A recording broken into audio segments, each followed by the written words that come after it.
আমি জানলে কি করতাম গুনাহ বাবা মাওলানা, না জানিয়ে ভুল করেছি ক্ষমা করো না। শুনেন, জানলে কি আর করতাম গুনাহ বাবা মাওলানা, এই কথার মধ্যে দোষ নাই। এটা ঠিক আছে, একটা আক্ষেপ করে বলতেছে বাবা ও আমার মুর্শিদ, মুর্শিদকে তো বাবা বলে, বাবা আমি কি জানলে তো এই গুনাহ করতাম না, এটার মধ্যে কোনো দোষ নাই, অপরাধ নাই। দোষটা কোন জায়গায়?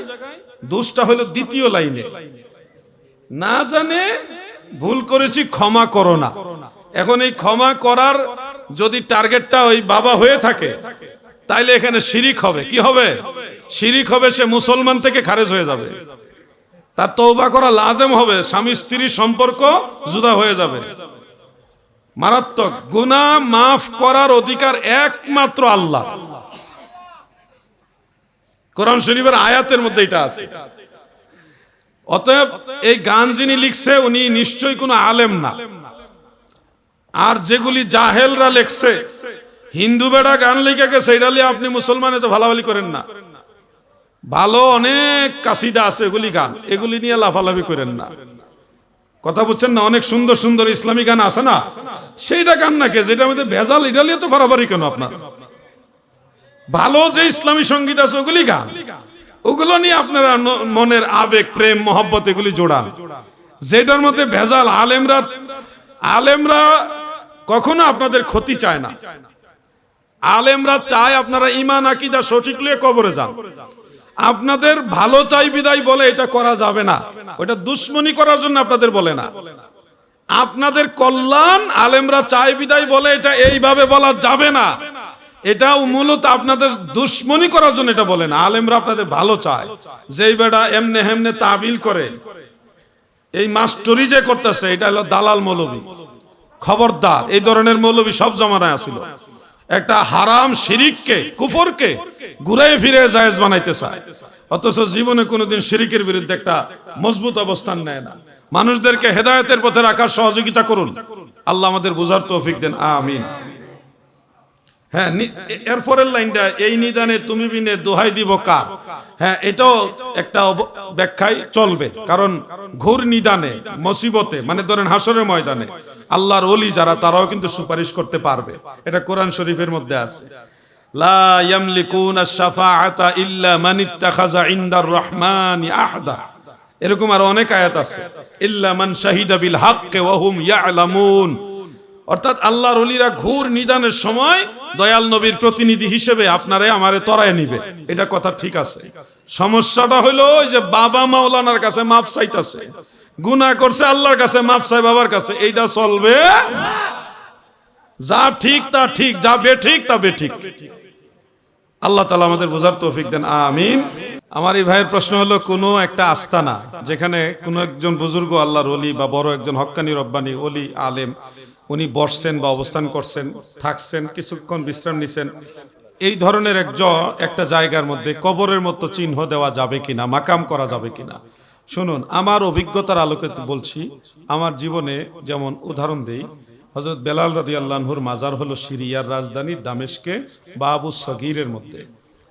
আম্মাজান উম্মে সালামা রাদিয়াল্লাহু তাআলা আনহার মাজার যেখানে, নবীজির স্ত্রী হযরত আমিরে মুয়াবিয়া রাদিয়াল্লাহু আনহুর মাজার যেখানে, ওইখানে হলো হযরত বেলাল রাদিয়াল্লাহু আনহুর মাজার। ওখানে হলো ওনার মাজার, উনি ওখানে আছেন, শরীর মুবারক নিয়ে ওখানে আছেন। আর জর্ডান এবং ফিলিস্তিনের বর্ডারে হযরত বেলাল রাদিয়াল্লাহু আনহুর মাকাম আছে। মাকাম, এটা মাজার না, মাকাম। এই মাকামটা কিসের, এটার ইতিহাস খুঁজে গিয়ে দেখলাম, ওখানে হযরত বেলাল রাদিয়াল্লাহু আনহু যে শাম দেশ থেকে ফিলিস্তিন যখন যান, মসজিদুল আকসায় তিনি গিয়েছিলেন। হযরত উমর রাদিয়াল্লাহু আনহু যখন ফিলিস্তিন বিজয় করেন, সর্বপ্রথম তো ফিলিস্তিন জয় করছেন হযরত উমর রাদিয়াল্লাহু আনহু ইসলামের ইতিহাসে। তো ওই সময় হযরত বেলাল রাদিয়াল্লাহু আনহু গিয়েছিলেন, আজানও দিয়েছিলেন মসজিদুল আকসায় তিনি। তো ওই জায়গাটায় তিনি কিছুদিন অবস্থান করছেন। হযরত বেলাল রাদিয়াল্লাহু আনহু ওই জায়গাটার মধ্যে কিছুদিন অবস্থান করেছিলেন, যার কারণে মাজার সদৃশ একটা উঁচু জায়গা করা আছে। মানুষেরা ওইখানে গিয়ে দোয়া করে, এবং অনেকে ওখানে জায়নামাজ বিছানো আছে, অনেকে ওখানে নামাজও আদায় করে, যেহেতু এখানে কোনো মাজার নাই, মাকাম, এটা বরকতের জায়গা। এটা হলো হযরত বেলাল রাদিয়াল্লাহু আনহুর, এটা আমি দেখেছি, আমি আমার অভিজ্ঞতার আলোকে এটা শেয়ার করলাম। দ্বিতীয়ত হযরত মূসা আলাইহিস সালামের মাজার, এটা হলো মসজিদুল আকসার একেবারে নিকটবর্তী কুব্বাতু মূসার নিচে। আর ওই যে দুইটা পাহাড় আছে, একটা তুর পাহাড় আর একটা হলো ওইটা অন্য একটা পাহাড়ের নামটা যেখান থেকে ছুটে গেছে, ওই পাহাড়ের উপর একটা মাজার সদৃশ জায়গা আছে, কিন্তু ওইটা ওনার মাজার না, ওইটা হলো মাকাম। ওইটা কি মাকাম? হযরত হারুন আলাইহিস সালামের মাজার হইলো দামেস্কে, কিন্তু হারুন আলাইহিস সালামের মাকাম হইলো তুর পাহাড়ের নিচে। ওইখানেও ওনার মাকামটা সুরক্ষিত আছে। আপনাদের চট্টগ্রামে বাইজিদ বুস্তামি রহমাতুল্লাহ আলাই, বাইজিদ ওনার কিন্তু আসল নাম না, ওনার নাম কিন্তু বাইজিদ না, ওনার মূলত বাইজিদটা আসছে আবু ইয়াজিদ। এটা তালিল হইতে হইতে মুখতাসার হইতে হইতে বাইজিদ হয়ে গেছে, আবু ইয়াজিদ হয়ে গেছে বাইজিদ। তো আবু ইয়াজিদ ওনার নাম না, ওনার নাম হলো তাইফুর। নাম কি? তাইফুর। আবু ইয়াজিদ তাইফুর রহমাতুল্লাহ আলাই, এই হলো বাইজিদ। আবু ইয়াজিদ থেকে হইলো বাইজিদ। তো উনার মাজার কিন্তু ইরানে। বাইজিদ বুস্তামি রহমাতুল্লাহ মাজার কোথায়? ইরানে। তাই চট্টগ্রামে কি এটা কি মাজার না? মাজার না, এটা হলো মাকাম। এটা কি মাকাম? এখানে তিনি বসেছিলেন, অবস্থান করেছিলেন, ইবাদত বন্দেগী করেছিলেন, এই জন্য এটাকেও মাজার সদৃশ করা হয়েছে। পরিষ্কার মনে রাখবেন, আমাদের দেশের অনেকেই মনে করে এখানে মাজার, এখানে মাজার না। বাইজিদ বুস্তামি রহমাতুল্লাহ আলাইহির দরগা অথবা মাকাম হলো এটা, আর মাজার হলো ইরানে। মাজার কোথায়? ইরানে, বুস্তাম নগরীতে। তো কোন একজন বুজুর্গ আল্লাহর ওলি কোথাও বসবাস করেছেন, অবস্থান করেছেন, এই ধরনের জায়গা স্মৃতিচারণের জন্য মানুষ যেন দীর্ঘদিন উনাকে স্মরণে রাখে এবং দোয়া কবুলিয়তের বরকতময় স্থান হিসেবে চিহ্নিত রাখে, এই জন্য এই ধরনের জায়গাকে আপনি সংরক্ষণ করতে পারবেন। এটা আমি দেখেছি সারা ওয়ার্ল্ডের অনেক জায়গায় এরকম আছে, অনেক নবীদের জায়গা যেখানে নবীরা বসবাস করছে, যেমন হযরত হারুন আলাইহিস সালাম যেখানে নামাজ পড়ছেন ওই জায়গাটা আলাদা চিহ্নিত করে রাখা আছে। হযরত ইউনূস আলাইহিস সালামের মাজার তিনটা। কয়টা? ঘুমাইরে শুননি আপনারা? ইউনূস আলাইহিস সালামের মাজার কয়টা? তিনটা। সবগুলাই মাজার না, একটা মাজার, বাকিগুলি মাকাম। একটা সাগরের পারে, আরেকটা ফিলিস্তিনে, আরেকটা হলো ইরাকের মুসুল শহরে। তো তিনটা। আমি তিনটার মধ্যে দুইটা গেছি, আর একটা যাইতে পারি নাই। হযরত শীস আলাইহিস সালামের মাজার দুইটা। কয়টা? দুইটা। দুইটাই মাজার না, একটা মাজার আর একটা মাকাম। এগুলি বুঝতে হবে ভাই। মাকাম এগুলি মানুষ বরকতের জন্য, ওনাকে স্মরণে রাখার জন্য। আপনাদের চট্টগ্রামে হযরত বাইজিদ বুস্তামি রহমাতুল্লাহ আলাইহি এসেছেন, এটা আপনাদের একটা সৌভাগ্যের বিষয় যে আমাদের দেশে, আমাদের এলাকায় আল্লাহর ওলি বাইজিদ বুস্তামি রহমাতুল্লাহ আলাইহি এসেছেন। এটার প্রমাণ হিসেবে জায়গাটা আপনারা চিহ্নিত করে রাখছেন। এটা গৌরবের বিষয়। বাইজিদ বুস্তামি রহমাতুল্লাহ আজকালকার লোক না, উনি কিন্তু অনেক পুরাতন লোক। সাহাবীদের যুগে পরের যুগ হলো তাবিঈর যুগ। এই তাবিঈদের যুগের ধর সময়ের লোক হলো হযরত বাইজিদ বুস্তামি রহমাতুল্লাহ আলাইহি। কত আগের চিন্তা করেছেন? অনেক আগের। মানে নবীজির জামানার একবারে কাছের লোক হলো বাইজিদ বুস্তামি রহমাতুল্লাহ আলাইহি। ইসলাম এই দেশে কত আগে আসছে। এই জন্য এটা নিন্দনীয় কিছু না, তবে এটা নিয়ে কোনো শিরিক ভণ্ডামির আবার আস্তানা করে তুলেন না। ওখানে গান বাজনা, নারী পুরুষ নাচানাচি একসাথে, বা কোনো গাজার আসর, শরীয়ত বিরোধী কোনো আড্ডা ওখানে করা যাবে না। বরকতান ওখানে গিয়ে দোয়া করবেন। কিছু জায়গা ওখানে, যেমন আমি বোঝানোর জন্য একটা বিষয় মনে পড়ছে, ওনার কথাটা শেষ করি। এটা হলো তাফসীরে মাযহারির মধ্যে আছে, সূরা কাহাফের 21 নম্বর আয়াত, লানাত্তাখিজান্না আলাইহিম মাসজিদা।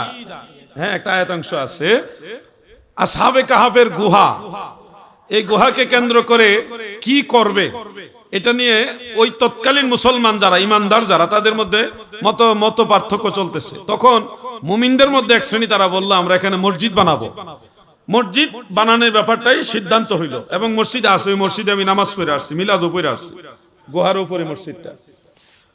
ওই মসজিদটা কেন বানাইলেন? তাফসীরে মাযহারি এবং তাফসীরে রুহুল বয়ানের মধ্যে আছে যে ওয়ায়াতাবাররাকুনা বিমাকানিহিম ইউসাল্লি ফীহিল মুসলিমুনা ওয়ায়াতাবাররাকুনা বিমাকানিহিম।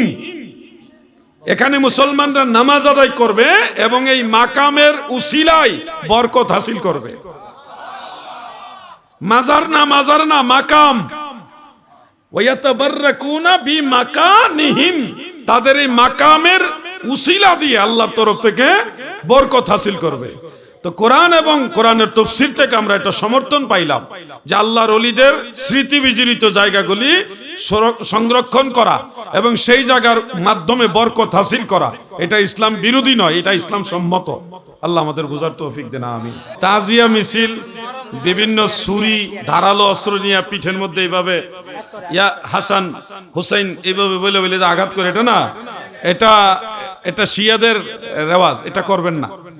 আপনারা মাহে মুহররম আসলে সোহাদায়ে কারবালার স্মরণে মাহফিল করবেন, মিলাদ পড়াবেন, সিন্নি সালাত করবেন, মানুষকে মেহমানদারি করবেন, ইমাম হুসাইন পাকের আলোচনা করবেন, কারবালার ঘটনা মানুষকে শোনাইবেন, কারবালার ইতিহাস মানুষকে জানাইবেন, কারবালার সম্পর্কে নাত শরীফ বা মানকাবাত এগুলি আপনারা বলবেন।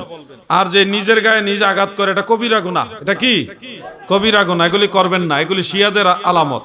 আমাদের আহলুস সুন্নাহ ওয়াল জামাত এই ছুরি টুরি দিয়া পিঠের মধ্যে আঘাত করে রক্তাক্ত করে, এগুলি সুন্নিদের কাজ না। আমরা কি করি? আমরা সোহাদায়ে কারবালার মাহফিল করি, সেখানে তাবারুক করি, মানুষকে খাওয়াই, ইমাম হুসাইনের জিন্দেগি আলোচনা করি, কারবালার ঘটনা বলি, ইমাম হুসাইনের মহব্বতের আলোচনা করি, আলে রসুলের আওলাদে রসুলের আলোচনা করি, আহলে বাইতের সম্মান বয়ান করি। সঠিকভাবে আপনি কাজটা করেন, সওয়াব পাবেন, আর ভুলভাবে কাজ করবেন, গুনাহ হবে। আল্লাহ আমাদের বুঝার তৌফিক দেন, আমিন।